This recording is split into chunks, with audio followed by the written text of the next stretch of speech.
Good evening. I'm Tim Thorpe, bringing you breaking news from CIS. What is the deal with daylight savings time? Why are we waiting till now to find out about it? And how does it change this year? Bringing you the full story is our news correspondent, John Brocker. John? Thank you, Tim. Time. It's been with us since day one, a battle since the very beginning. What is time?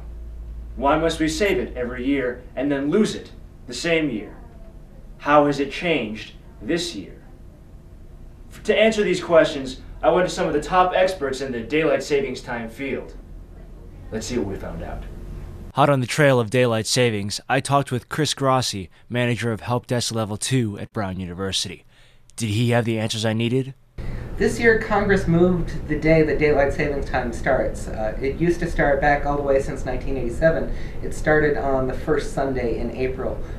This year and years going forward, it actually starts on the second Sunday in March. The Windows operating systems are only just now in the process of being patched by Microsoft, so that your Windows-based computer knows that daylight savings starts on March 11th rather than on April 1st. How will it affect us, this change? What's going to really be different for us as users? The time frame between March 11th and April 1st, items that are on your calendar that were created prior to when your computer was patched will spring ahead 1 hour. That a meeting that you had scheduled on your calendar at 3 o'clock now shows up at 4 o'clock.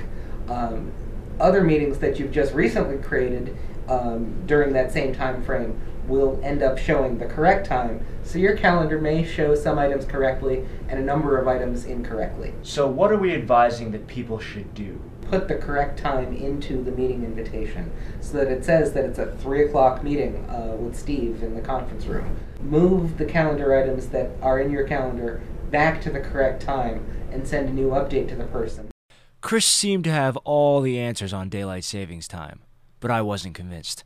Someone was hiding something, maybe on the Macintosh side of things. To get a Mac picture of what was going on, I talked with Kristen Soul of Desktop Services. Kristen, I talked with Chris about this daylight savings time and what it's going to do to PCs. What's the difference with Macs? So we're going to run into some of the same problems as the Windows users. Are we suggesting anything different for people to do with Macs? What should they do?